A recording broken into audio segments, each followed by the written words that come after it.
Hello, नमस्कार प्यारे दोस्तों। आज हम स्टैटिस्टिकल मैकेनिक्स में के बारे में पढ़ेंगे। उससे पहले आपको मैं यह बताना चाहूँगा कि स्टैटिस्टिकल मैकेनिक्स को टू पार्ट्स में डिवाइड करते हैं। तो एक तो क्लासिकल स्टैटिस्टिकल मैकेनिक्स होता है और दूसरा होता है क्वांटम स्टैटिस्टिकल मैकेनिक्स। और फिर हम इसको देखेंगे कि जो क्लासिकल स्टैटिस्टिकल मैकेनिक्स है उसको हम मैक्सवेल बोल्ट्जमैन स्टैटिस्टिकल मैकेनिक्स के नाम से जानते हैं, और जो क्वांटम स्टैटिस्टिकल मैकेनिक्स है उसके दो पार्ट्स हो जाते हैं। एक को हम बोलते हैं बोस आइंस्टीन स्टैटिस्टिकल मैकेनिक्स और दूसरा होता है फर्मी डिराक स्टैटिस्टिकल मैकेनिक्स। हमारे पास तीन स्टैटिस्टिकल मैकेनिक्स हैं। अब सवाल उठता है कि ये होती क्यों थी। प्रकृति में तीन तरह के पार्टिकल पाए जाते हैं। एक आपके पास होता है गैस मॉलिक्यूल, जिसको हम क्लासिकली डील करते हैं। तो वहां पर हम Maxwell Boltzmann statistical mechanics apply करेंगे उनको समझने के लिए, उनको अंडरस्टैंड करने के लिए। उसके बाद हमारे पास आता है क्वांटम स्टैटिस्टिकल मैकेनिक्स। इसमें हम पार्टिकल की स्पिन के बारे में बात करते हैं। अब स्पिन के बारे में बात होती है, कुछ पार्टिकल नेचर में ऐसे पाए जाते हैं जिनकी स्पिन इंटीग्रल मल्टीपल होती है।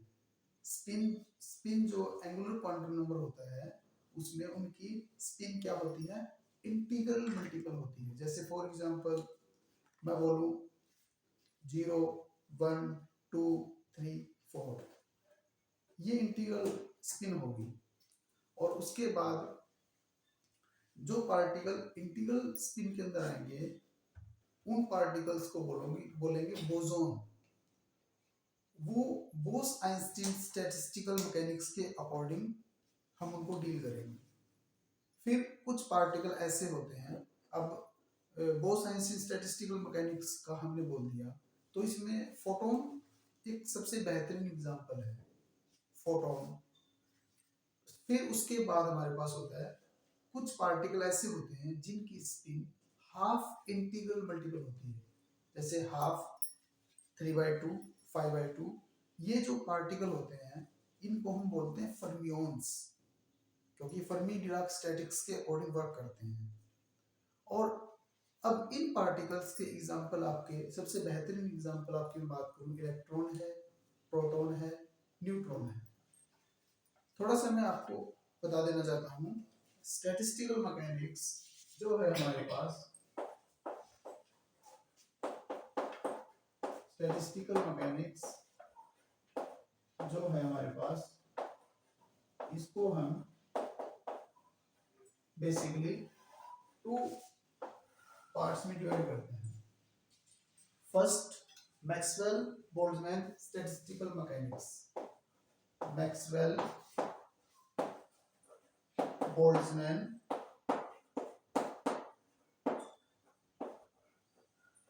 Statistical mechanics.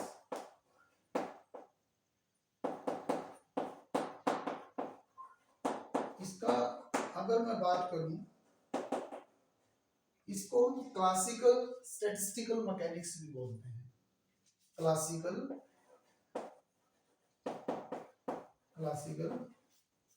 Statistical mechanics. Statistical mechanics को बार बार शॉर्ट में एसएम के नाम से जानेंगे, क्योंकि बार बार स्टैटिस्टिकल मैकेनिक्स ना बोल के एसएम बोल दूंगा। क्लासिकल स्टैटिस्टिकल मैकेनिक्स जो मैक्सवेल बोल्ट्जमैन स्टैटिस्टिकल मैकेनिक्स इसी के अंतर्गत आता है। मैक्सवेल एक अलग साइंटिस्ट है, बोल्ट्जमैन अलग साइंटिस्ट है। दोनों ने इसके ऊपर बहुत सारा काम किया, तो इसको बोलते हैं Maxwell Boltzmann statistical mechanics. Example इसमें जिसको हम डील करते हैं, आइडियल गैस मॉलिक्यूल। जो आइडियल गैस मॉलिक्यूल होता है उसको समझते हैं, यह स्टैटिस्टिकल मैकेनिक्स में आता है। Ideal gas molecule, ideal gas molecule. Second हमारे पास आता है quantum statistical mechanics. Quantum statistical mechanics. अब क्वांटम स्टैटिस्टिकल मैकेनिक्स के दो पार्ट्स हो जाते हैं। क्यों मैंने बताया था कि यहाँ पर हम पार्टिकल की स्पिन को कंसीडर करते हैं। कुछ पार्टिकल ऐसे होते हैं जिनका spin angular quantum number integral multiple होता है। कुछ पार्टिकल ऐसे होते हैं जिनका spin angular quantum number half integral multiple होता है। तो सबसे पहले क्वांटम स्टैटिस्टिकल मैकेनिक्स में हम बोलते हैं बोस-आइंस्टीन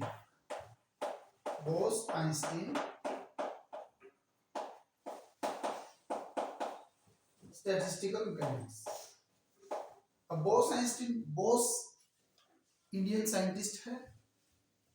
आइंस्टीन आप सभी जानते ही हैं, जर्मन साइंटिस्ट है। दोनों ने वर्क किया और इसको बोस आइंस्टीन स्टैटिस्टिकल मैकेनिक्स बोलते हैं। इसमें पार्टिकल कौन कौन से आएंगे? इंटीग्रल क्या इनका spin angular quantum number, angular quantum number, spin angular quantum number integral multiple हो, इंटीग्रल मल्टीपल किसका? H cross. एच क्रॉस कुछ नहीं होता, h/2 होता है। Integral multiple of H cross. H cross यह एक यूनिट होती है, एंगुलर क्वांटम नंबर की यूनिट होती है, इसे रिप्रेजेंट करते हैं। तो यहाँ पर हमें पता चल गया spin angular quantum number integral multiple होता है हमारे पास एच क्रॉस का। एग्जांपल देख लेते हैं। एग्जांपल सबसे बेहतरीन जो एग्जांपल है इसका, photon. Photon quanta of electromagnetic wave आप सभी जानते हैं, ये फोटोन होता है। इसकी एनर्जी E = hν होता है। और इसके अंदर हम डील करेंगे ब्लैक बॉडी रेडिएशन। सबसे बेहतरीन एग्जांपल है ब्लैक बॉडी रेडिएशन, उसको हम डिटेल में स्टडी करेंगे। जैसा मैक्सवेल बोल्ट्जमैन स्टैटिस्टिकल मैकेनिक्स में हम आइडियल गैस मॉलिक्यूल्स के अंदर उनकी RMS value, most probable speed और एवरेज स्पीड को डिस्कस करेंगे, उनका डेरिवेशन करेंगे। क्योंकि फिर इसके बाद हम बात करते हैं क्वांटम स्टैटिस्टिकल मैकेनिक्स का सेकंड पोर्शन, जो बहुत ही इंपॉर्टेंट है। वो भी दो साइंटिस्ट के कंट्रीब्यूशन से मिलकर बना होता है, Fermi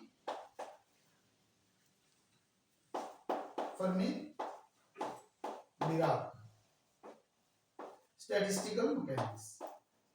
Fermi Dirac statistical mechanics. अब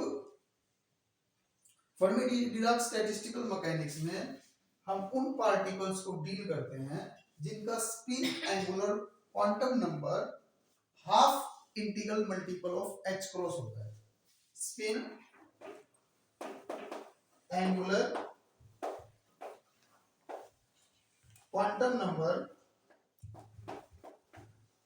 हाफ इंटीग्रल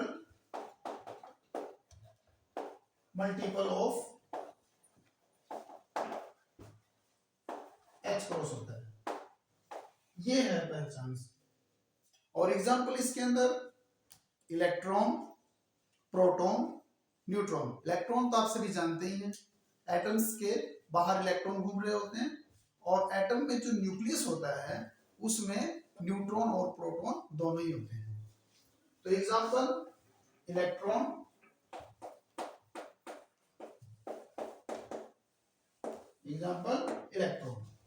अब इसमें हम किस सिस्टम को स्टडी करेंगे? इसमें हम मेटल के अंदर conduction of electron inside the metal हम फर्मी डिराक स्टैटिक्स के साथ स्टडी करेंगे। अब हमारे पास जैसे कुछ एटम होते हैं, जैसे हाइड्रोजन एटम हो गया, हीलियम एटम हो गया।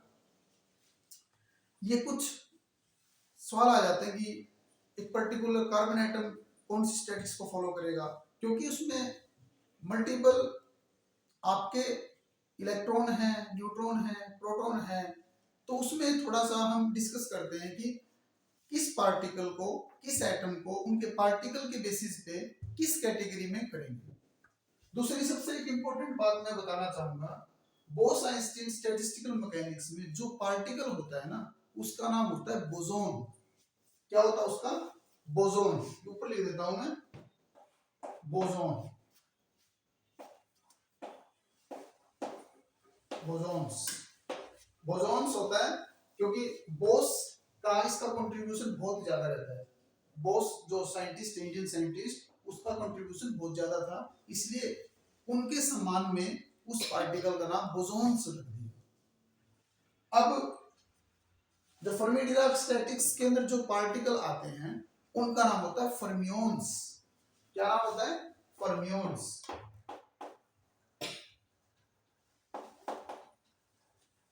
Fermions, fermions and boson. दूसरा, जो मल्टी इलेक्ट्रॉन सिस्टम होता है ना, उसके अंदर भी हमारे पास कुछ पार्टिकल, कुछ एटम ऐसे होते हैं जो बोस-आइंस्टीन स्टैटिस्टिकल मैकेनिक्स को फॉलो करते हैं, कुछ पार्टिकल हमारे पास फर्मी डिराक स्टैटिस्टिकल मैकेनिक्स को फॉलो करते हैं। अब उसको कैसे हम डिसाइड करेंगे, अब देखते हैं। जिस भी किसी एटम में आपके पास जितने भी न्यूट्रॉन एंड प्रोटॉन, इलेक्ट्रॉन, सभी को ऐड कर दो, अगर वो इवन नंबर में हो, अगर किसी भी एटम में नंबर कॉन्स्टिट्यूएंट जो पार्टिकल हैं, न्यूट्रॉन, प्रोटॉन, इलेक्ट्रॉन, वो इवन नंबर में होंगे, तो वो बोस-आइंस्टीन स्टैटिस्टिकल मैकेनिक्स को फॉलो करेंगे। और जिस एटम में ये तीनों पार्टिकल मिलकर ओड नंबर में होंगे, वो फर्मी डिराक स्टैटिस्टिकल मैकेनिक्स को फॉलो करेंगे। अब कैसे? मैं एक एग्जांपल लेकर आपको समझाना चाहूंगा कि सबसे पहले आप देखो हीलियम। हीलियम का एग्जांपल मैं रख रहा हूं। हीलियम आप सभी जानते हैं एटॉमिक नंबर 2 होता है और मास नंबर 4 होता है, सभी को पता है। पीरियोडिक नंबर में, पीरियोडिक टेबल में दूसरे नंबर पे आता है। एटॉमिक नंबर 2 रहा है, इससे हमें ये पता चल जाता है इसमें नंबर ऑफ प्रोटॉन 2 है। कितने प्रोटॉन है? 2 प्रोटॉन है। और मास नंबर जो होता है वो न्यूट्रॉन और प्रोटॉन के नंबर को बताता है।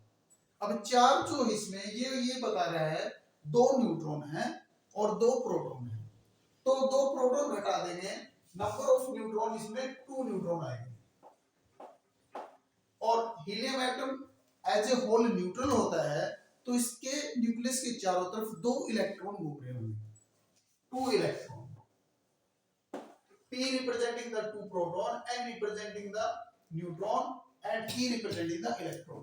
टोटल आप जोड़ लीजिए, 2 प्लस में 2 प्लस में 6, टोटल जो इसमें 6 फर्मियोन्स आ जाते हैं। क्योंकि देखो प्रोटॉन भी फर्मियोन है, न्यूट्रॉन भी फर्मियोन है, इलेक्ट्रॉन भी फर्मियोन है। इंडिपेंडेंटली तो ये पार्टिकल फर्मियोन होते हैं क्योंकि इनकी होती है हाफ इंटीग्रल स्पिन।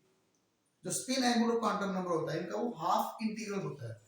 तो स्पिन पूछ भी सकते हैं प्रोटॉन की स्पिन कितनी होती है, तो आप प्रोटॉन की स्पिन बोल सकते हैं हाफ h क्रॉस। न्यूट्रॉन की स्पिन कितनी होती है, इलेक्ट्रॉन की स्पिन कितनी होती है। अब आपके पास 6 नंबर ऑफ पार्टिकल ही हो गए, अब एक की स्पिन हाफ है, तो रिजल्टेंट स्पिन निकालते हैं। रिजल्टेंट स्पिन निकालते हैं। तो रिजल्टेंट स्पिन यहां से मुझे ऐसा लगता है कि 3h क्रॉस आ जाती है। अब 3 क्या है आपके पास? इंटीग्रल मल्टीपल है। अब इंटीग्रल मल्टीपल है तो हीलियम जो एग्जांपल है, हीलियम को हम बोस-आइंस्टीन स्टैटिस्टिकल मैकेनिक्स से समझेंगे। क्लियर हुआ ये बात कि जिसकी रिजल्टेंट स्पिन, जिस एटम की resultant spin neutron, proton, electron को जोड़ने के बाद इंटीग्रल मल्टीपल होगी, उसको बोस-आइंस्टीन स्टैटिस्टिकल मैकेनिक्स से डील करेंगे। और सबसे इंपॉर्टेंट बात बताना चाहूंगा, लिक्विड हीलियम आप सभी को पता होगा। Liquid helium Bose-Einstein statistical mechanics सबसे बेहतरीन एग्जांपल है। उसको समझेंगे तो हम बोस-आइंस्टीन स्टैटिस्टिकल मैकेनिक्स ही लगाएंगे। और आपने एक बात और सुनी होगी जिंदगी में, 9th क्लास में एनसीईआरटी की बुक पढ़ते हैं हम, उसमें 5 स्टेट ऑफ मैटर होता है। 3 स्टेट तो आप सभी जानते हैं, एक सॉलिड होता है, लिक्विड होता है, गैस होता है, लेकिन 4th स्टेट जो होती है उसको बोस आइंस्टीन कंडेंसेशन बोलते हैं। बोस आइंस्टीन कंडेंसेशन वही है हीलियम की स्टेट, और इसमें बोस आइंस्टीन स्टैटिस्टिकल मैकेनिक्स बताते हैं। 5th जो स्टेज होती है उसको प्लाज्मा बोलते हैं, वो हाई टेम्परेचर पे होती है। ये रहा इनका इंफॉर्मेशन। अब कोई और एग्जांपल ले लेते हैं। अगर हीलियम के अंदर, ये तो जैसे इसका मास नंबर 4 है, अगर हीलियम का कोई और आइसोटोप होता है जिसका मास नंबर, फॉर एग्जांपल हमारे पास ये हीलियम का मान लेते हैं ये है 5He2, 5 मास नंबर है, ये आइसोटोप है हीलियम का, और ये आपके सामने है। इसमें नंबर ऑफ प्रोटॉन कितने हुए? 2 प्रोटॉन है। नंबर ऑफ न्यूट्रॉन कितने? अब 3 न्यूट्रॉन होंगे इसमें, और इलेक्ट्रॉन वही 2 इलेक्ट्रॉन है। तो टोटल नंबर ऑफ फर्मियोन अब किसके अंदर कितने हो गए? 7 फर्मियोन हो गए आपके पास, और 7 को हाफ से मल्टीप्लाई कर देंगे तो इसकी जो स्पिन होगी ना, इसकी जो स्पिन होगी वो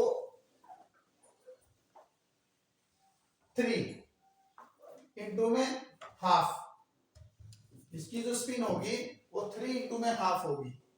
तो ये और इंटीग्रल मल्टीपल हो जाता है, 3 हाफ हो जाती है। तो अब इस स्टैटिस्टिकल मैकेनिक्स को फर्मी डिराक स्टैटिस्टिकल मैकेनिक्स से डील करेंगे। देखो एलिमेंट एक ही है हीलियम, एक उसका आइसोटोप को हम फर्मी डिराक स्टैटिक्स से एक्सप्लेन करते हैं, क्योंकि उसमें आपके जो फर्मियोन की संख्या है ना वो ओड है, और हीलियम का एक जो स्टेबल है हीलियम जिसको हम जानते हैं, उसके अंदर 6 फर्मियोन होते हैं जिसका मास नंबर 4 है, उसको हम बोस-आइंस्टीन स्टैटिस्टिकल मैकेनिक्स से डील करते हैं। अब मुझे ऐसा लगता है कि आपको यह क्लियर हो चुका है। अगर कुछ एग्जांपल आ जाए आपके पास में, बोरॉन आ सकता है, आपके पास हाइड्रोजन एटम के आइसोटोप आ सकते हैं, तो आप उसमें कुछ मत कीजिए, बस सिंपल नंबर ऑफ न्यूट्रॉन निकालिए, नंबर ऑफ प्रोटॉन निकालिए, नंबर ऑफ इलेक्ट्रॉन निकालिए, सभी को ऐड कर दे। अगर वो इवन नंबर में है तो आपका बोस-आइंस्टीन स्टैटिस्टिकल मैकेनिक्स को फॉलो करेंगे, और अगर वो ऑड नंबर में है तो फर्मी डिराक स्टैटिस्टिकल मैकेनिक्स से उनको एक्सप्लेन किया जा सकता है।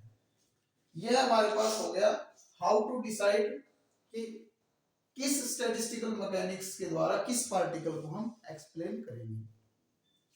एक बार समरी कर देता हूं आपको। स्टैटिस्टिकल मैकेनिक्स को हम बेसिकली 6 साइंटिस्ट का कंट्रीब्यूशन मानते हैं। 2 साइंटिस्ट आपके क्लासिकल में आ जाते हैं, मैक्सवेल एंड बोल्ट्जमैन। 4 साइंटिस्ट आपकी क्वांटम स्टैटिस्टिकल मैकेनिक्स में आ जाते हैं, Bose, Shailendranath Bose, Albert Einstein, Fermi. Fermi ये वही है जिसके अंदर न्यूक्लियर का साइज फर्मियोन में होता है, ये फर्मी वही है, और डिराक, ये आपके पास है।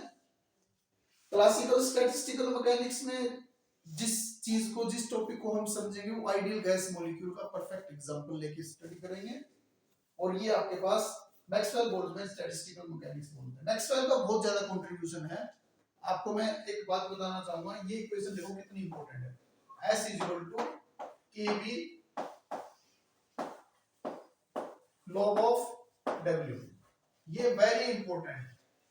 ये एक ऐसी इक्वेशन है जो थर्मोडायनेमिक्स और स्टैटिस्टिकल मैकेनिक्स को एक साथ जोड़ के रखती है। इसी के थ्रू हम एंट्री करते हैं स्टैटिस्टिकल मैकेनिक्स में, या ये कहें कि थर्मोडायनेमिक्स में एंट्री करते हैं तो W के through SS is entropy, S entropy है, इसको बोल्ट्जमैन रिलेशन बोलते हैं। S is entropy, KB is Boltzmann, ये देखो KB is a Boltzmann constant, और W is the thermodynamical probability. जो W है ना आपका, ये thermodynamical probability, thermodynamical probability.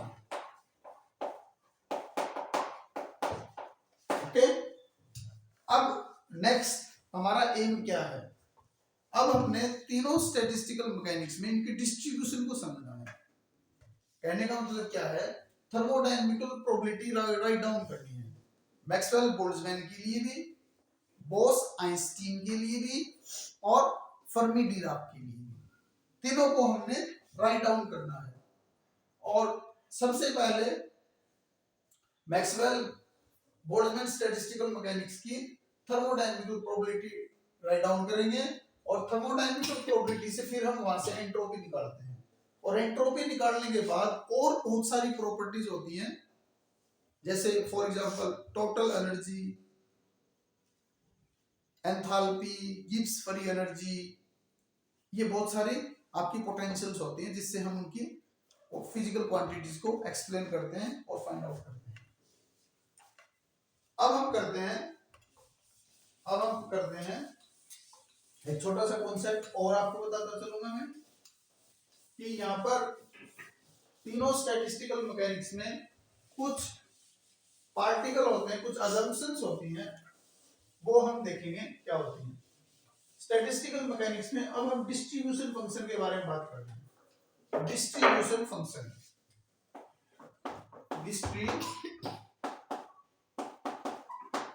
Distribution, अब ये क्या है? ये सबसे इंपॉर्टेंट है। डिस्ट्रीब्यूशन फंक्शन पार्टिकल को किस तरह से डिस्ट्रीब्यूट किया जाता है एनर्जी लेवल्स के अंदर। एनर्जी लेवल्स के अंदर पार्टिकल को किस तरह से डिस्ट्रीब्यूट किया जाता है वो हम डिस्ट्रीब्यूशन फंक्शन से निकालते हैं। तो मैक्सवेल बोल्ट्जमैन स्टैटिस्टिकल मैकेनिक्स का डिस्ट्रीब्यूशन फंक्शन, मैक्सवेल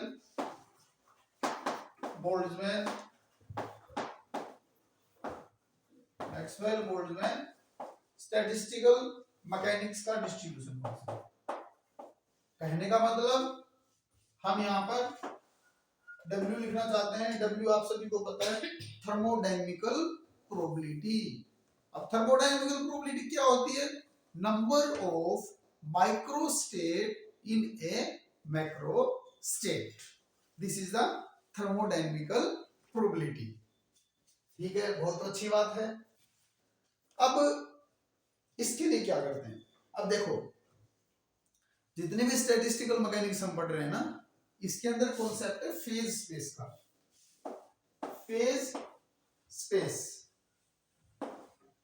आप कहेंगे ये किस चिड़िया का नाम है? ये क्या है फेज स्पेस? फेज स्पेस एक बहुत ही इंपॉर्टेंट स्पेस है। क्या ये कैसे? जैसे कार्टेशियन स्पेस आपने सुना है, कार्टेशियन कोऑर्डिनेट आपने सुना है। कार्टेशियन कोऑर्डिनेट में 3 कोऑर्डिनेट होते हैं, एक्स वाई जेड, और फेज स्पेस में हमारे पास 6 कोऑर्डिनेट होते हैं। फेज स्पेस में 6 कोऑर्डिनेट होते हैं, एक्स वाई जेड, ये तो पोजीशन कोऑर्डिनेट होते हैं। और 3 होते हैं मोमेंटम कोऑर्डिनेट, मोमेंटम का एक्स कोऑर्डिनेट, मोमेंटम का वाई कोऑर्डिनेट, मोमेंटम का जेड कोऑर्डिनेट। ये है फेज स्पेस में। तो फेज स्पेस को मोटे मोटे तौर पे ये कह सकते हैं 6 डायमेंशन, एक क्या है? 6 डायमेंशनल स्पेस है। 6 डायमेंशन, 6 डायमेंशनल स्पेस है। ओके, अब इस फेज स्पेस में क्वांटम स्टेट्स को फाइंड आउट करते हैं। इस फेज स्पेस में बहुत सारे सेल होते हैं। फेज स्पेस को फर्दर हम डिवाइड करते हैं सेल के अंदर।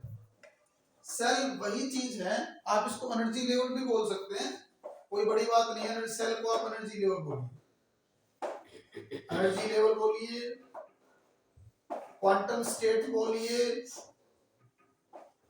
क्वांटम स्टेट, ये सारी बातें हैं। और अब हम डिस्ट्रीब्यूशन फंक्शन पे आ रहे हैं। तो हम डिस्ट्रीब्यूशन फंक्शन में ये मान के चलते हैं कि फेज स्पेस को हम क्या करते हैं? फेज स्पेस के को कंपार्टमेंट्स में डिवाइड करते हैं और फिर फर्दर कंपार्टमेंट्स को हम एनर्जी लेवल्स में डिवाइड करते हैं या फिर सेल में डिवाइड करते हैं। जैसे फॉर एग्जांपल, एक एग्जांपल ले लेते हैं। जैसे हमारे पास एक बॉक्स है, बॉक्स को आप क्या करो? कंपार्टमेंट्स में डिवाइड कर दो, या फिर कमरा है, कमरे को कंपार्टमेंट्स में डिवाइड कर दो, बॉक्स को फर्दर कंपार्टमेंट में डिवाइड कर दो। कंपार्टमेंट कंपार्टमेंट अब आप कहेंगे कैसे? कंपार्टमेंट इक्वल लें या अनइक्वल लें? अनइक्वल ले लो, अनइक्वल ले लो, आसानी रहेगी। देखो कैसे, ये क्या है मेरे पास, ये मैंने एक बॉक्स बनाया, ठीक है। अब इस बॉक्स के अनइक्वल पार्ट्स कर दो, जैसे एक पार्ट ये कर दिया, एक छोटा सा पार्ट ये कर दिया, फिर एक पार्ट हमने ये कर दिया, फिर एक पार्ट ये कर दिया, फिर नेक्स्ट एक पार्ट ये कर दिया। ऐसे ऐसे हम के कंपार्टमेंट में डिवाइड कर देते हैं इसको, ऐसे ऐसे के कंपार्टमेंट में, के कंपार्टमेंट, ये first compartment, second compartment, third, fourth, fifth, sixth, ith and kth compartment में हमने डिवाइड कर दिया इसको।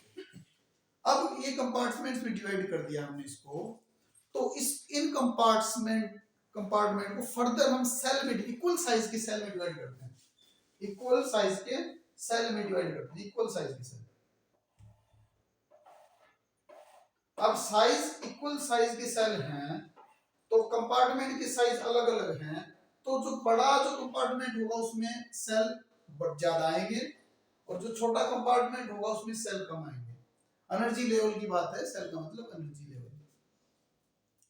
और थर्मोडायनामिकल प्रोबेबिलिटी ये डिस्ट्रीब्यूशन बताता है किस एनर्जी लेवल में कितने पार्टिकल हैं और कहां वो अपने आप को एडजस्ट करते हैं एक इक्विलिब्रियम पोजीशन में। इक्विलिब्रियम पोजीशन में वो अपने आप को किस किस लेवल में अपने आप को एडजस्ट करते हैं, ये सारी चीजें हैं।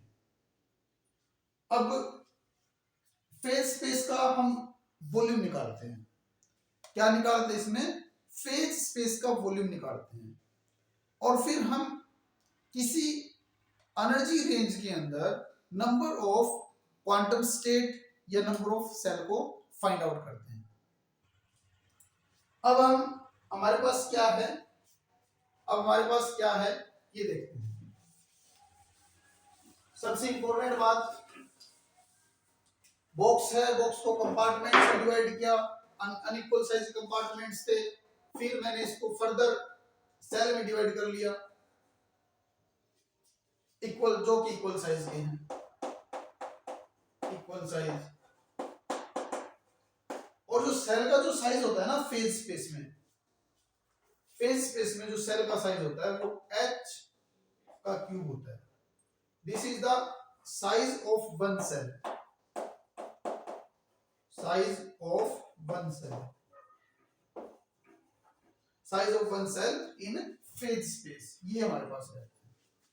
अब हम यहाँ पर कुछ अजम्पशंस लेकर चलते हैं, क्योंकि मैक्सवेल बोर्ड में स्टैटिस्टिकल मैकेनिक्स पर है। सबसे पहले particle are distinguish, identical particle होते हैं, particle are distinguish.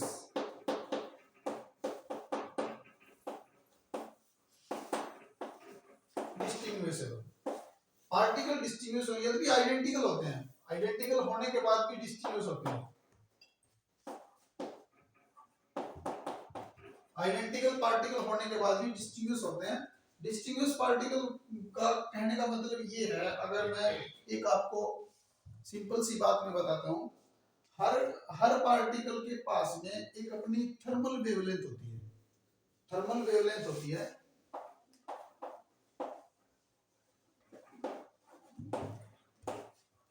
Thermal wavelength, अब आप कहेंगे ये क्या है थर्मल वेवलेंथ? थर्मल वेवलेंथ क्या होती है? अब आप डी ब्रोगली इक्वेशन देखी होगी आपने। डी ब्रोगली वेव इक्वेशन क्या बताती है? मोमेंटम को वेवलेंथ के साथ रिलेट करती है, मोमेंटम को वेवलेंथ के साथ रिलेट करती है। थर्मल वेवलेंथ निकाल रहे हैं तो टेम्परेचर के साथ में किसी पार्टिकल की वेवलेंथ कितनी होती है उसको हम बोल रहे हैं। तो ये कर दिया h अपॉन में p, h अपॉन में p, ये हमारे पास होती है। तो अब p हमारे पास है मोमेंटम, और मोमेंटम काइनेटिक एनर्जी के साथ कैसे लिंक करता है वो आपको सभी को पता है। काइनेटिक एनर्जी E को मैं काइनेटिक एनर्जी से रिप्रेजेंट कर रहा हूं p² by 2m, p² by 2m, और p की वैल्यू अगर मैं यहां से निकालना चाहूं तो 2me रूट, ये हमारे पास p की वैल्यू आ जाती है। और p की वैल्यू को कहां पुट करूंगा, इस इक्वेशन में पुट कर दूंगा, h अपॉन में रूट 2me, ये अपने पास आ जाती है। और अब आइडियल गैस की बात करते हैं, क्योंकि मैक्सवेल बोल्ट्जमैन में हम आइडियल गैस को स्टडी करते हैं। तो आइडियल गैस हमारे पास क्या होती है, उसकी एनर्जी कितनी होती है, E equal to 3/2 kBT, 3/2 kBT होती है आइडियल गैस की मॉलिक्यूल की, एक मॉलिक्यूल की total energy.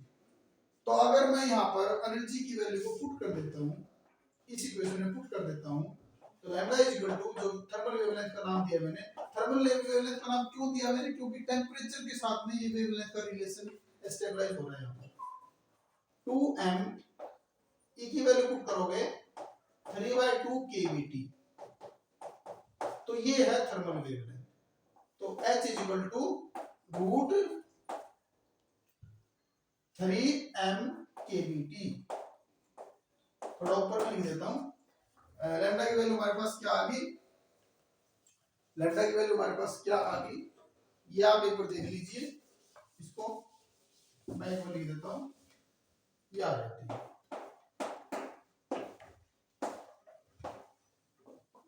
3m kBT। m mass of the atom या molecule, kb Boltzmann constant, T is the temperature, H is Planck constant, ये आपके पास आ जाती है। यहां से थर्मल वेवलेंथ निकाल लेते हैं।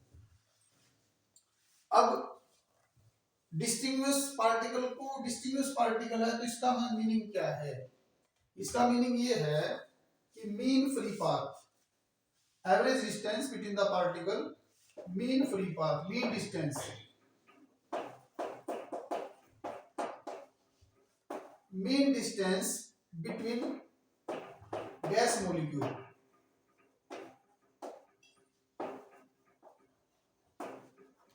मैं मान लेते हैं इसको D से रिप्रेजेंट करता हूं, mean distance between the gas molecule अगर ग्रेटर है थर्मल वेवलेंथ से, तो हम बोलेंगे particle are distinguishable, particle are distinguishable. तो मैक्सवेल बोल्ट्जमैन में क्या कर, mean distance between the particle is greater than lambda, D is greater than lambda, lambda is thermal wavelength क्योंकि टेम्परेचर से रिलेट करता है, और D is the mean distance between the gas molecule। अब ये क्या होता है कि आइडियल गैस मॉलिक्यूल में ही वैलिड होती है। आइडियल गैस किस कौन सी होती है, जिनके बीच में पार्टिकल में कोई इंटरेक्शन नहीं होता है। कहने का मतलब डाइल्यूट गैसेस, डाइल्यूट का मीनिंग क्या है, हाई टेम्परेचर पे और लो प्रेशर पे जो रियल गैसेस होती हैं वो लाइक ए आइडियल गैस की तरह बिहेव करती हैं, तो वो वहां पर ये कंडीशन रहती है। तो आपको ये पता चल गया होगा कि डिस्टिंग्विश का मीनिंग क्या है। Okay, very good. Particle are distinguish in Maxwell Boltzmann statistical mechanics. अब हम जो बॉक्स को कंपार्टमेंट में डिवाइड किया था, सेल में फर्दर डिवाइड किया था, अब हम इसको थोड़ा सा और एक्सप्लेन करना चाहेंगे। डिस्टिंग्विश का आपको पता चल गया क्या होता है। क्वांटम मैकेनिक्स में पार्टिकल आइडेंटिकल होते हैं, इनडिस्टिंग्विश होते हैं, आइडेंटिकल होते हैं, इनडिस्टिंग्विश होते हैं। अब हम क्या करते हैं, नेक्स्ट पार्टिकल डिस्टिंग्विश, कितने नंबर ऑफ पार्टिकल हैं, total n number of particle, n particle are distributed in a box. Volume कितना होगा, in V volume, V volume, V volume. अब हम क्या कहते हैं इनमें, स्टैटिस्टिकल मैकेनिक्स में at thermal equilibrium, at thermal equilibrium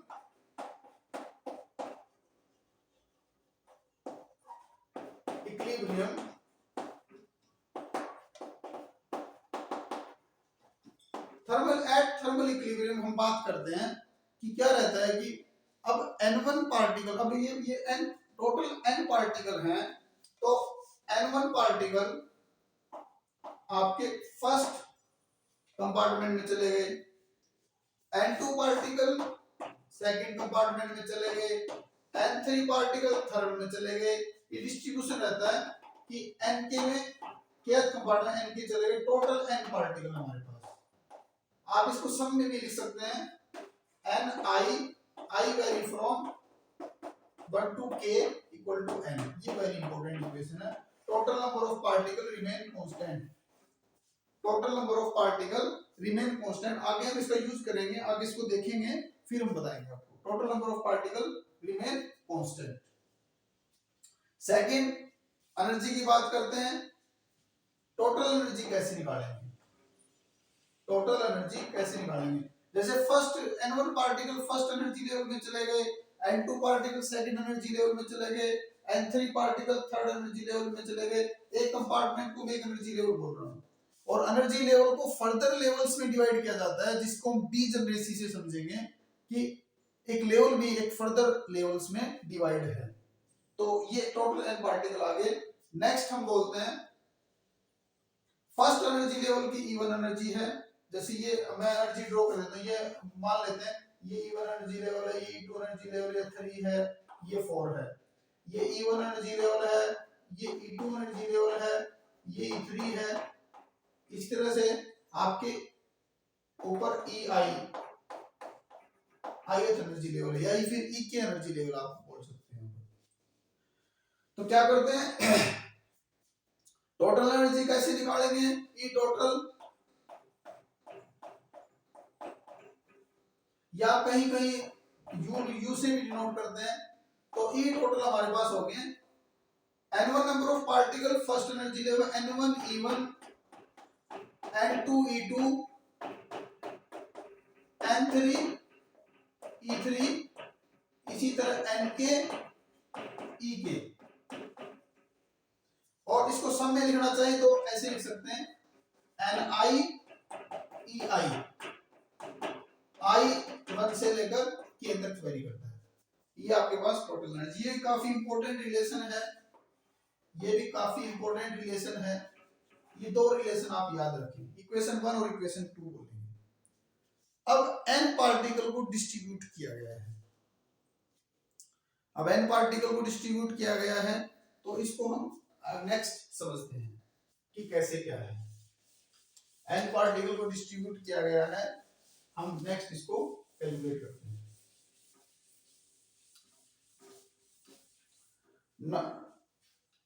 number of ways, n particle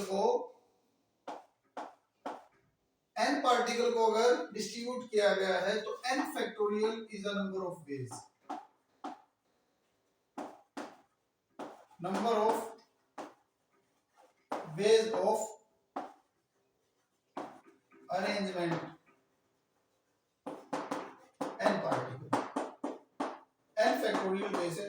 total number of ways ही है ये, number of total number of ways.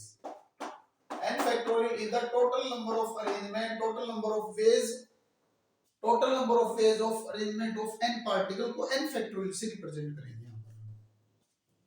तो n1 पार्टिकल आपके फर्स्ट लेवल पे चले गए, n2 पार्टिकल आपके सेकंड लेवल में चले गए। तो n1 जो पार्टिकल है ना फर्स्ट लेवल में, वो n1 फैक्टोरियल से अरेंज होंगे। सेकंड लेवल में n2 पार्टिकल हैं, वो n2 फैक्टोरियल से अरेंज होंगे। थर्ड लेवल में n3 पार्टिकल हैं, तो n3 फैक्टोरियल से अरेंज होंगे। एक हमारे पास जैसे टोटल अरेंजमेंट होता है, टोटल अरेंजमेंट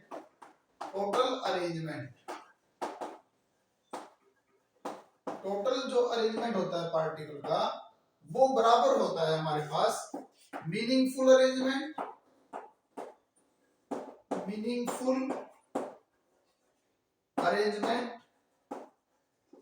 इनटू में मीनिंगलेस अरेंजमेंट, इनटू में मीनिंगलेस।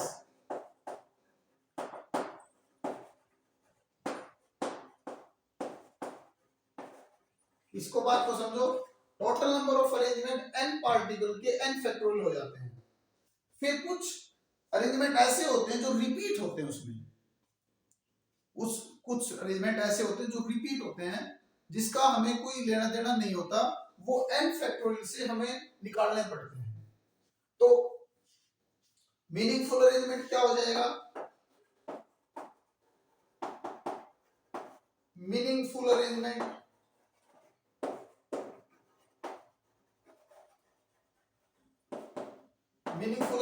क्या हो जाएगा?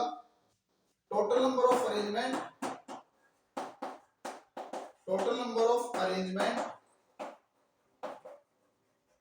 अपॉन में meaningless arrangement.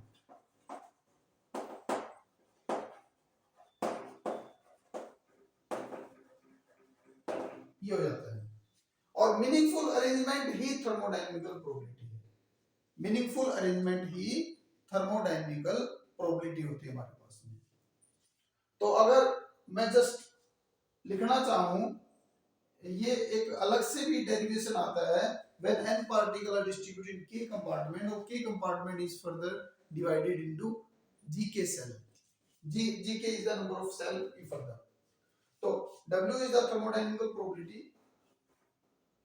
total number of meaningful arrangement, n factorial is the total number of arrangement। और इस ये जस्ट हम लेके चल रहे हैं, तो यहाँ पर हमारे पास क्या होता है, फॉर एग्जाम्पल हम फर्स्ट के लिए करते हैं, फर्स्ट लेवल के लिए करते हैं, तो total number of an arrangement हो जाते हैं। और यहाँ पर हमारे पास आ जाता है टोटल लिख लेते हैं, टोटल लिख लेते हैं। तो प्रोडक्ट ऑफ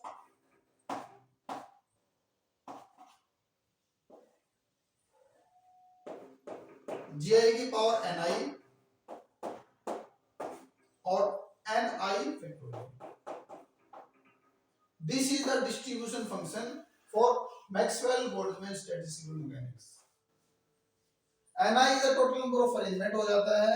और जो ये पाई का निशान है ना, ये प्रोडक्ट टर्म है सारी, ये पाई एक प्रोडक्ट टर्म है और आई वेरी करता है 1 से लेकर k तक। ये दिया था product, pi represent the product. जैसे हमारे पास समेशन का निशान है वो सम को रिप्रेजेंट करता है, ऐसे जो पाई का निशान है ना वो प्रोडक्ट को रिप्रेजेंट करता है। अब एन आई क्या है? ith स्टेट में number of particle, E I energy में N I is a particle. G I क्या है? ई आई एनर्जी को फर्दर जी आई सेल में डिवाइड किया, फर्दर एनर्जी लेवल्स में डिवाइड किया है। और ये एन आई क्या है? इसकी पावर में आ जाता है। This is a distribution function for Maxwell Boltzmann statistical mechanics. इसको और डिटेल में समझा जा सकता है अच्छी तरह से, लेकिन एक बार हम मैक्सवेल-बोल्ट्जमैन स्टैटिस्टिकल मैकेनिक्स के डिस्ट्रीब्यूशन फंक्शन की तरफ पहुंचने की कोशिश कर रहे हैं। This is the thermodynamical probability for Maxwell Boltzmann statics. And इसको हम अलग से भी डेरिवेशन करेंगे, सिंपल इसी के बारे में डेरिवेशन करेंगे कि एक एक एनर्जी लेवल में हम कैसे पार्टिकल को डिस्ट्रीब्यूट करके परम्यूटेशन एंड कॉम्बिनेशन को इसको निकाल सकते हैं। वो हम बाद में बात करेंगे, लेकिन अभी इसको हम डिस्कस करते हैं। अब ये तीन इक्वेशन हमारे पास हो जाती है। नंबर ऑफ पार्टिकल आपके पास n है, टोटल एनर्जी E टोटल बोलो या फिर U बोलो, ये NI का प्रोडक्ट है, और एक हमारे पास W जिसको थर्मोडायनामिकल प्रोबेबिलिटी हमने बोला है, number of microstate in macrostate, ये हमारे पास आ जाता है।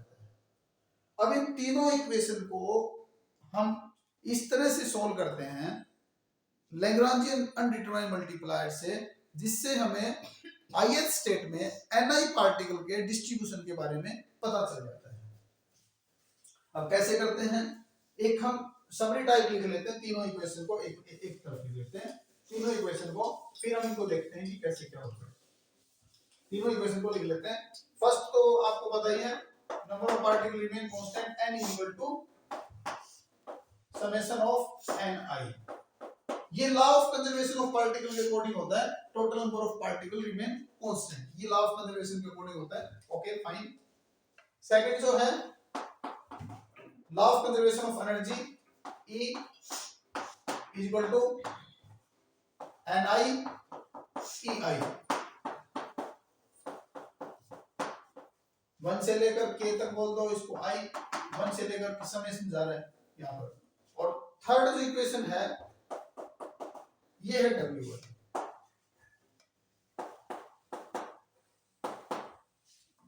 Ni फैक्टोरियल प्रोडक्ट टर्म को रिप्रेजेंट करता है और Gi फॉर्म में ni फैक्टोरियल। ये हमारे पास है मोटे मोटे तौर पे ये तीन इक्वेशन। अब इन इक्वेशन को इस तरह से मिक्स करेंगे जैसे आपके पास जूस बनाते हैं, बनाना शेक बनाते हैं, तो उसमें बनाना अलग होता है, शुगर अलग होती है, मिल्क अलग होता है, तो जब इन सभी चीजों का प्रोडक्ट मिल जाता है तो वो बनाना शेक होता है। तो इसी तरह से भी शेक तो बनाना बाकी है ना। तो ये first equation, second equation, third equation. First equation में देखो टोटल नंबर ऑफ पार्टिकल आपके पास कांस्टेंट, अगर चेंज करके देखें, चेंज करें तो कांस्टेंट है तो जीरो होगा। तो इसका जो रिजल्ट होता है ना वो इसको ऐसे करते हैं ni इक्वल टू 0। ये इंपॉर्टेंट इक्वेशन है। सेकंड, टोटल एनर्जी भी कांस्टेंट है, एनर्जी में चेंज करेंगे तो ये भी 0 होगा। इसका मीनिंग क्या होगा, ei करली ni इक्वल टू 0। ये ट्रू नंबर हो जाती है। क्योंकि थर्मोडायनामिकल प्रोबेबिलिटी बहुत बड़ी संख्या है, क्योंकि नंबर ऑफ पार्टिकल बहुत सारे हैं, एनर्जी लेवल बहुत सारे ज्यादा हैं, तो इसको हम क्या करते हैं, इसको हम लॉगरिथमिक लेके सॉल्व करते हैं, लॉगरिथमिक लेके। अब इसमें ये मोस्ट प्रोबेबल स्टेट है, most probable state, most probable state. अब कहेंगे ये क्या बात होगी, मोस्ट प्रोबेबल स्टेट, ये वो स्टेट है जिसमें पार्टिकल रहना पसंद करते हैं, मैक्सिमम नंबर ऑफ पार्टिकल इसी स्टेट में रहना पसंद करते हैं, मोस्ट प्रोबेबल स्टेट इसी को बोलते हैं। मैक्सिमम प्रोबेबिलिटी, एक ऐसी प्रोबेबिलिटी जिसके अंदर पार्टिकल किसी स्टेट में रहना पसंद करे, उसको मोस्ट प्रोबेबल स्टेट बोलते हैं। इसके लिए क्या चेंज तो इसमें करके देखेंगे तो ये भी 0 आएगी। मैक्सिमम मिनिमम अगर हम किसी फंक्शन का निकालते हैं तो उसमें डेरिवेटिव करते हैं, चेंज करके देखते हैं और फिर वो वहां से निकल जाता है हमारे पास में, ये बात आ जाती है हमारे पास में। अब देखो कैसे, अब ये बहुत बड़ी संख्या है, इसको छोटा करेंगे तो लॉगरिथमिक लेते हैं, ये हालांकि थर्ड कंडीशन आ जाती है, इसकी बजाय मैं ये करके देखता हूं, change of logarithmic natural log of thermodynamical probability, क्योंकि चूंकि मोस्ट प्रोबेबल स्टेट तो यहां पर हो सकता है। तो ये तीन इक्वेशन काफी इंपॉर्टेंट है, और ये मैं ये प्रोसीजर, ये प्रोसेस समझा रहा हूं, बोसाइंसी स्टैटिस्टिकल मैकेनिक्स और फर्मी डिराक स्टैटिस्टिकल मैकेनिक्स में भी सेम रहेगा, अगर एक बार हम W निकाल लेते हैं तो। ये बात ध्यान रखना, काफी इंपॉर्टेंट बात है ये। अब क्या करते हैं, इसको सोल्व करने के लिए लॉगरिथमिक ले लो बहुत सारे, लेकिन क्योंकि वहां पर हमने पुट करना है, लॉग ले लेते हैं, तो लॉग लेके देखो, यहां पर ले लो, आ जाओ आ जाओ आ जाओ, जल्दी आओ, कंसंट्रेट करो, फोकस करो, अभी तो बहुत लंबी क्लास चलने वाली है। आप logarithmic low, log of E W वाले लेते हैं। अब ये देखो, अब इसको एक बार लिख लो आराम से, इसको लिख लो सारे n फैक्टोरियल पाई ऑफ, क्योंकि स्टेप मिस नहीं करना, हमने स्टेप मिस कर दिया बीच में तो गड़बड़ हो जाएगी, गड़बड़ घोटाला नहीं करना हमने, ठीक है, ये सारी चीजें चलती हैं। ओके, तो ये प्रोडक्ट में है तो लॉग की प्रॉपर्टी यूज कर लेते हैं, लॉग ऑफ n फैक्टोरियल, और ये अपने पास क्या है, प्लस में कर लेते हैं, और लॉग ऑफ ई पाई के अंदर टर्म है पाई gi की पावर ni अपॉन में ni factorial.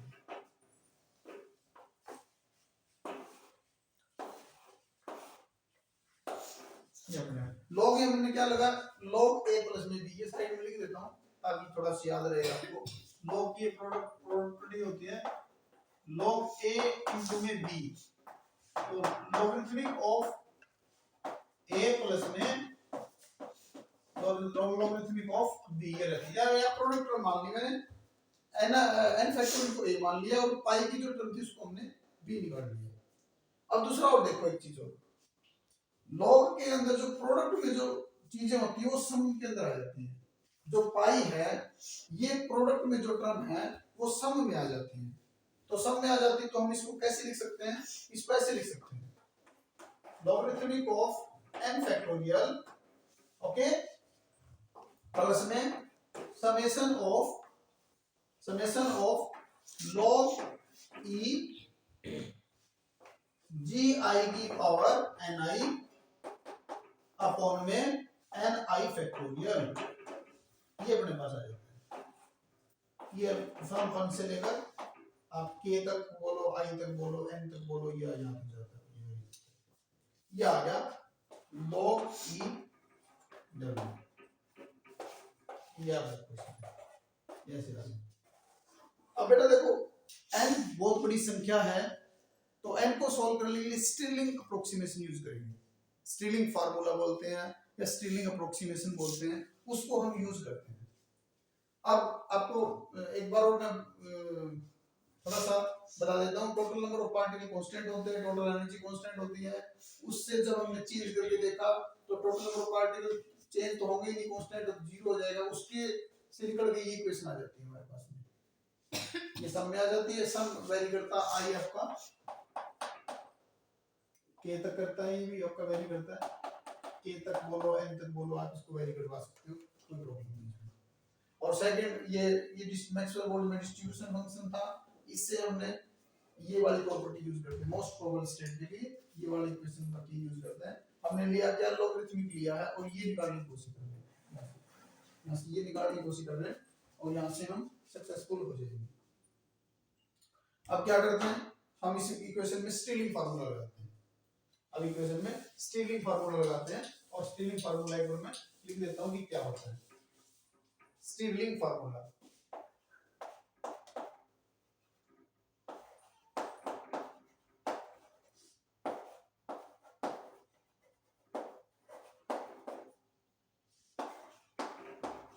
log n factorial को हम लिखते हैं n log n माइनस में n, नेचुरल लॉगरिथम है तो नीचे e लग जाएगा।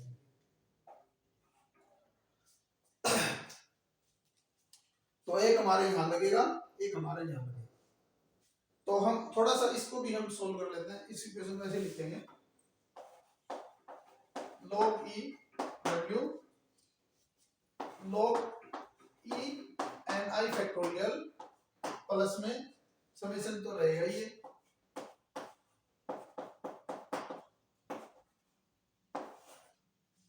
log e j की पावर n i माइनस में log e n i factorial. यहाँ पर मैंने डिवाइड फार्मूला लगा दिया, यू पर न्यूमरेटर में डिनोमिनेटर में तो ऐसे आ जाएगा। अब आप स्टिरलिंग फार्मूला लगा लेंगे, ये परफेक्ट है। log e w एक बार और थोड़ा सा जी आई की power N I summation okay N I, ये अलग अलग कर लिया फैक्टोरियल। अब स्टिरलिंग फार्मूला एक इसमें लगा दो और एक स्टिरलिंग फार्मूला एक इसमें लगा दो, देखो कैसे करते हैं।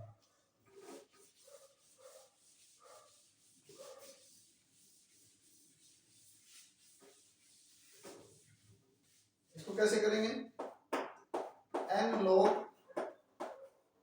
n माइनस में n, ये तो इसमें लग गया, इसमें पावर में आ गया जाएगा। ये लॉगरिथम की एक प्रॉपर्टी हो n i log e ji i और यहां पर लगाएंगे सम, यहां पर n i log e n i minus में n i, एक इसमें,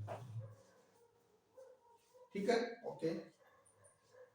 अब आगे n log e n minus में n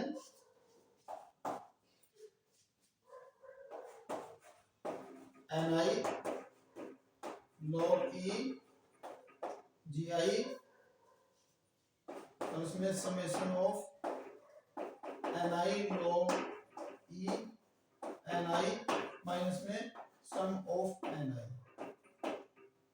अब सम ऑफ एन आई ये एन हो जाता है, ये सम ऑफ एन आई एन हो जाता है, इससे ये टर्म कैंसिल हो जाती है, सम ऑफ एन आई आपके पास 0 हो जाता है। तो अब ये हमारे पास आ जाता है, इसको मैं एक बार और ऊपर फाइनल में लिख देता हूँ कैसे आएगा, फाइनल लिख देते हैं कैसे आएगा ये।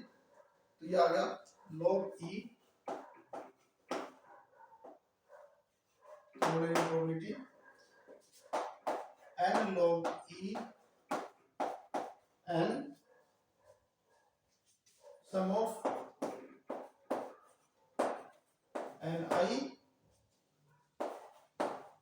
log e g i plus में sum of N I log e N I,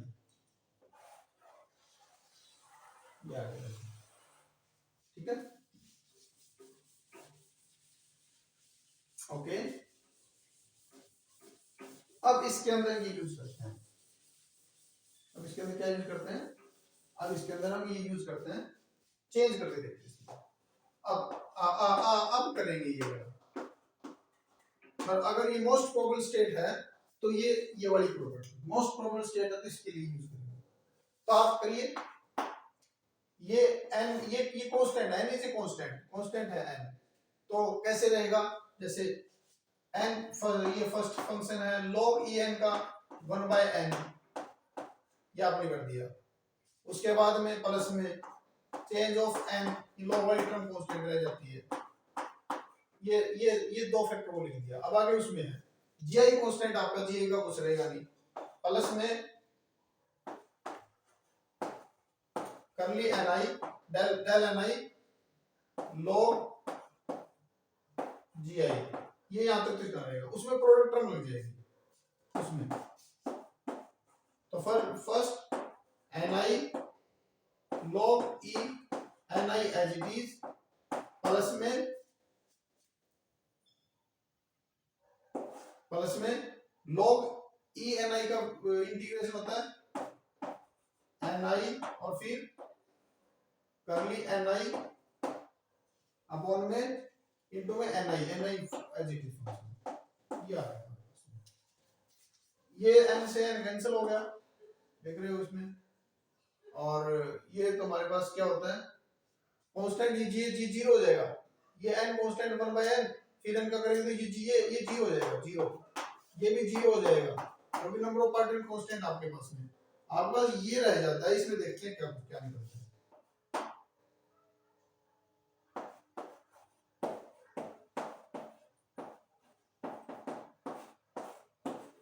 ni ये वाला, इसमें ni कैंसिल हो गया, और समेशन log e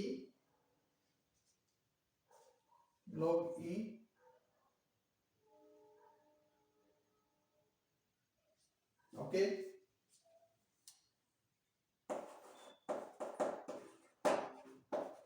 ni और समेशन ni, ये समेशन ni देखो, ये जीरो हो गया, इक्वेशन 1 से ये जीरो हो गया, ये भी जीरो हो गया। अब ये और क्या बच जाता है, और हमारे पास ये बच जाता है, पीछे से अगर हम देखेंगे ना, पीछे से अगर देखेंगे तो ये माइनस साइन होता है एक्चुअली, आप पीछे देखोगे तो ये माइनस साइन होता है, इसे माइनस साइन, ये माइनस साइन होता है, तो ये भी माइनस होगा, तो ये माइनस साइन, ये पीछे बंद हो गया था तो ये माइनस साइन, तो ये हमारे पास क्या आ गया, summation of log e gi ni, और ये हमारे पास आ गया करली ni, ये आ गया।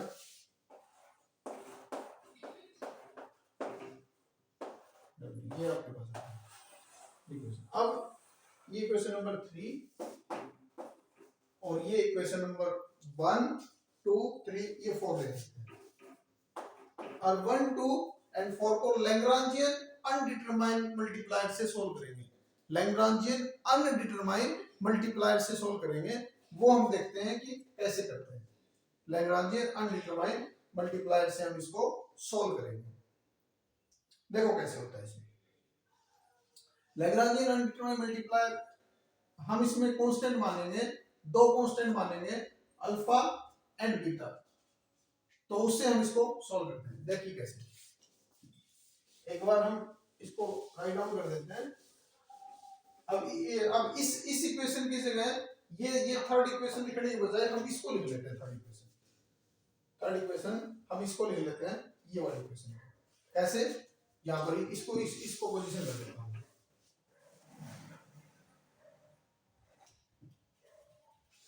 जो मेरे पास ये वाला रिजल्ट था, ये यहां से जो रिजल्ट आता है वो ये आ जाता है, समेशन ऑफ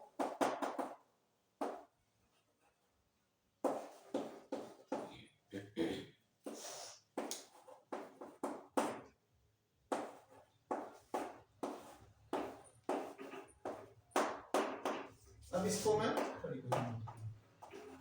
उसका रिजल्ट ये स्टॉप कर देता हूं। तीन इक्वेशन हमने निकाल ली। तो इक्वेशन 1, ये पहली इक्वेशन ये कहती है total number of particle constant है।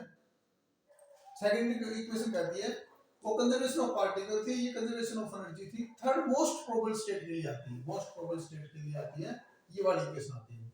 अब हम लैग्रांजियन अनडिटरमाइंड मल्टीप्लाई, तीनों इक्वेशन इंडिपेंडेंट है, तीनों ही इक्वेशन इंडिपेंडेंट है। इन इक्वेशन से हम क्या करते हैं, सॉल्व करते हैं। All the three equation are independent, then we have to stabilize a link between these three equations. तीनों इक्वेशन के बीच में एक संबंध स्थापित करेंगे और उससे हम सॉल्व करेंगे। तो method of Lagrangian undetermined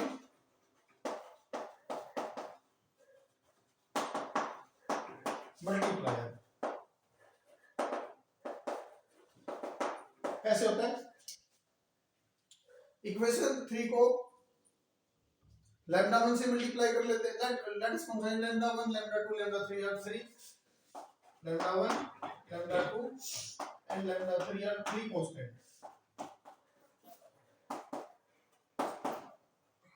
3 constant है, ये वैल्यू निकालनी है। तो multiply equation 1 lambda equation 3 multiply equation 3 by lambda 1 and then multiply equation 1 by lambda 2 and multiply equation 3 इनको इक्वेशन 1 को lambda 2 से मल्टीप्लाई करना है, इक्वेशन 2 को lambda 3 से मल्टीप्लाई करना है, फिर दोनों को ऐड कर देना है और ये जो रिजल्ट है वो इससे सब्ट्रैक्ट कर देना है। ये कैसे देखो समझा कैसे, इक्वेशन 3 को लैम्डा 1 से मल्टीप्लाई करना है, फिर इक्वेशन 1 को लैम्डा 2 से मल्टीप्लाई करना है और इक्वेशन 2 को लैम्डा 3 से मल्टीप्लाई करना है। 1 और 2 का जो रिजल्ट आ जाए उसको ऐड करके इसमें से इक्वेशन 3 से घटा देना है। ठीक है, ये बात क्लियर होगी। तो देखते हैं कैसे।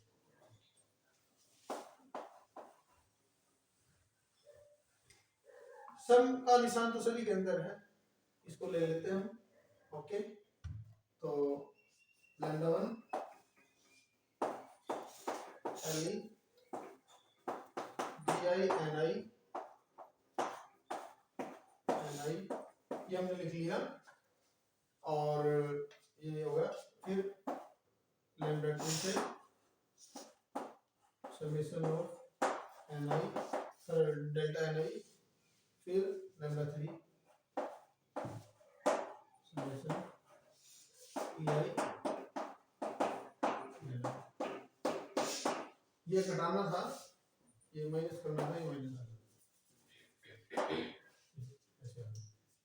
अब लैम्डा 1 से डिवाइड कर देना इन इक्वेशन को।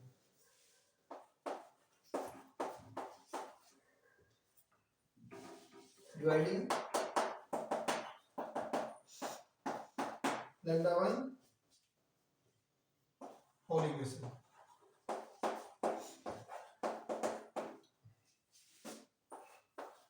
तो सम GI NI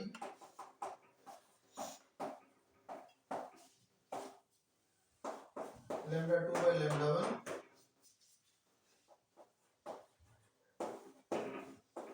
NI minus lambda 2 by lambda 3 by lambda 1 summation EI NI।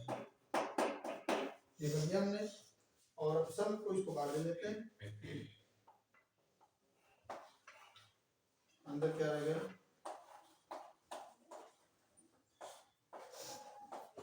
GI NI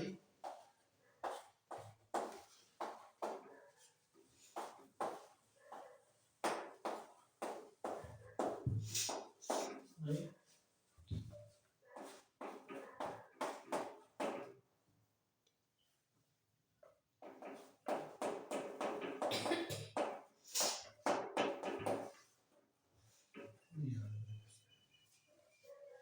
अब लैम्डा 2 बाय लैम्डा 1 को एक अनदर कांस्टेंट अल्फा मान लेते हैं और लैम्डा 3 बाय लैम्डा 1 को हम एक अदर कांस्टेंट बीटा मान लेते हैं, alpha and beta. Lambda 1 lambda 2 lambda 3 independent constant है। इन तीनों की वैल्यू निकालने के बाद हम इनका एक लिंक स्टेबलाइज हो जाएगा और यहां से हम मैक्सवेल बोल्ट्जमैन डिस्ट्रीब्यूशन फंक्शन आपका निकल आता है। तो let us take further constant, let us consider further हम मानते हैं लैम्डा 2 लैम्डा 1 अल्फा के बराबर मान लिया हमने। सपोज करते ये भी अलग कांस्टेंट है, लैम्डा 3 लैम्डा 1 बीटा के बराबर मान लिया। अब इसे पुट कर देते हैं और देखते हैं क्या होता है। और देखो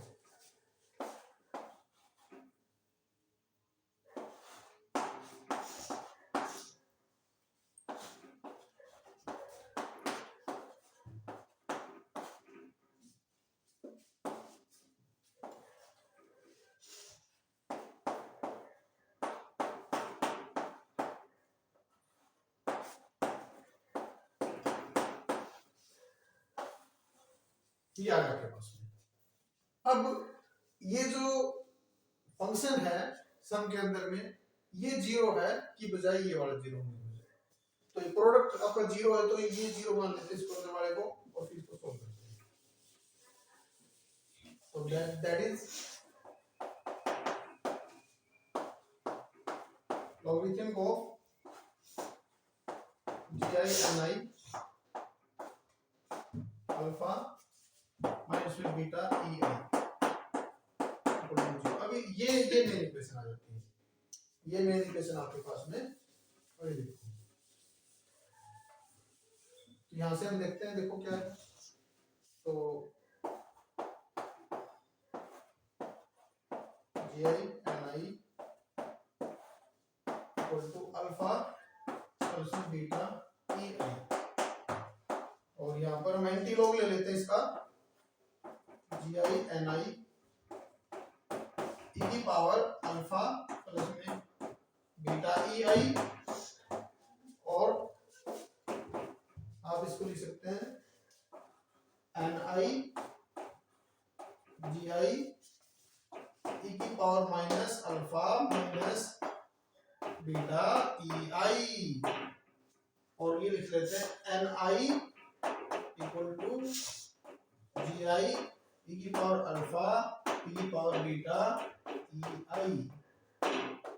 This is Maxwell-Boltzmann distribution function of Ni number of particles in EI energy level, which is further divided into GI number of energy level. GI is the degeneracy. This is very important relation. आज के लिए हम यहाँ पर stop कर देते हैं इसको। फर्दर हम इस इक्वेशन को लेकर चलेंगे और वहां से हम इसको एक्सप्लेन करेंगे। Ni क्या है? Ni is the number of particle in the ith energy level. GI क्या है? जो eth energy level को फर्दर GI लेवल्स में डिवाइड कर रखे हैं, इसको डीजेनरेसी बोलते हैं। अल्फा बीटा ये कांस्टेंट हैं, इनकी वैल्यू को हम फाइंड आउट करेंगे और इनको समझेंगे ये क्या होता है क्या नहीं होता। थैंक यू, धन्यवाद।